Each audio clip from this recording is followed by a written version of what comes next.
Jesus said, "It is finished." I'm happy to tell you that 6 months before I left, the crucifix in Annunciation Parish came from the back wall and is now hanging back at the front. Now, there were all kinds of reasons against it. Don't you know that crucifix is going to fall apart? It's so fragile. It's been up there forever. It was made out of wood. You'd have to take an axe to it to make it fall apart. It came down and it has gone up. Not as the sign of what drags us down, but of the sign of how loved we are. This is why we have crucifixes, not just crosses. Because no greater love can God have for us than to be one with us in our sin. Scripture says in this remarkable statement, Paul to the Galatians, 4th chapter, "He who knew no sin was made sin for us." Sin is the absence, the no to God. Jesus, who was God incarnate, brings into himself no. St. Paul tells us in God there's only yes. Except on the cross, God accepts our no. Our no. And the space that opens up has room for all of history. And that moment of complete and utter obedience, for love is obedience, and Jesus is obedience's love to the Father. Send me. Let it fall on me. I am for you, Father, and you are for us. That drama that cannot ever be exhausted by any movie or book or proclamation of the word or Good Friday, because it is a drama that continues until the ending of the ages. That drama of God loving us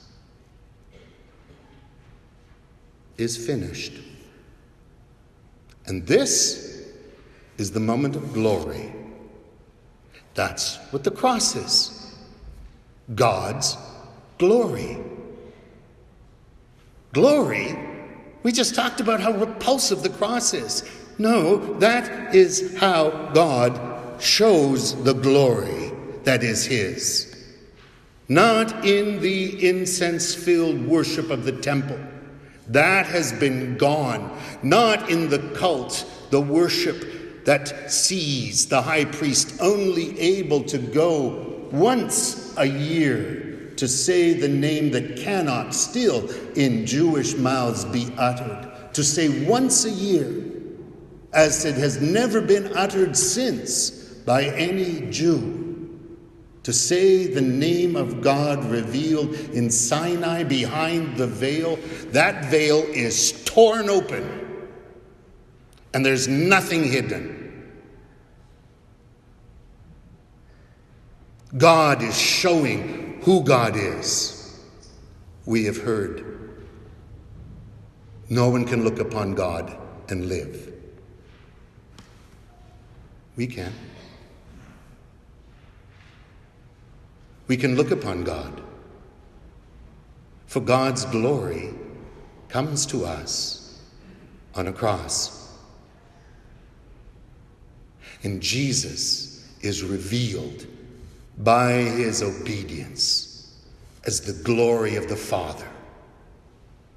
Death's emptiness has been stared into by Jesus. People have said to me, Jesus only suffered a few hours on the cross. Boy, do you not understand. Yeah, he didn't live with a chronic disease. Yes, he did. Every moment of every chronic disease, every moment of every every moment of a bullet tearing open a beautiful human body, every moment of people crying out in starvation, every mother carrying a child that has died because there is not enough water, every one of those experiences are Jesus's, for he is God made flesh. And he has said, I will be your yes, God, to every place that no sounds.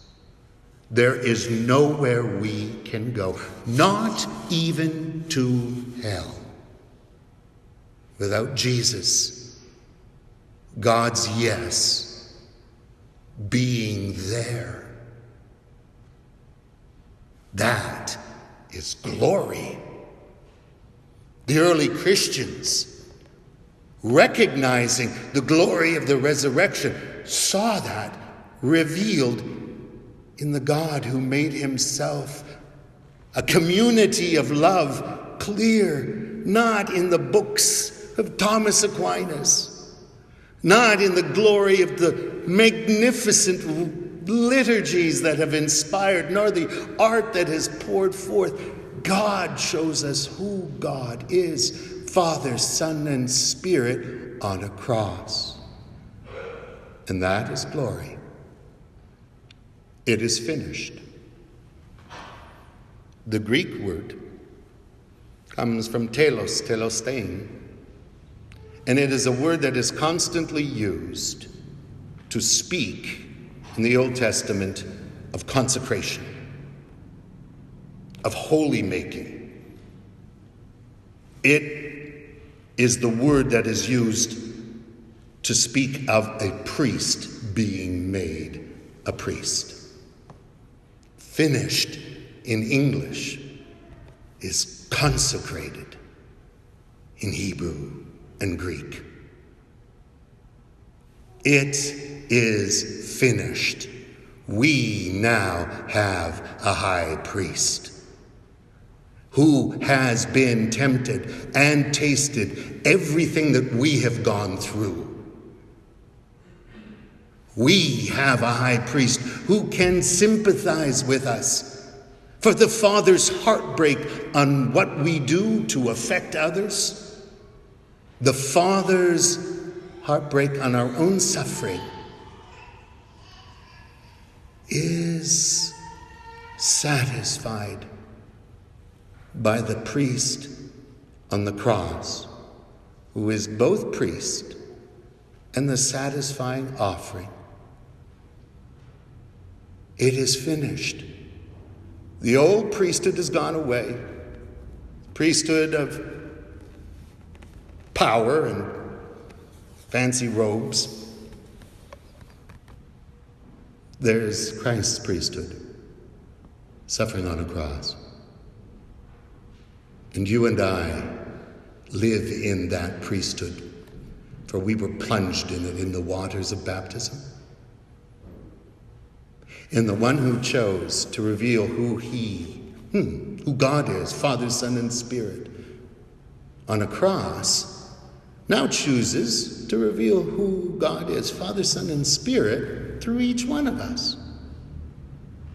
So our suffering is not meaningless and to be avoided and to be mated into oblivion and distraction. Our suffering is the suffering of priests who saved the world, who revealed to the world that our God, naked and stripped on the cross out of complete and utter love, saves by going to the place of death and of pulling Satan's nose. So, sisters and brothers,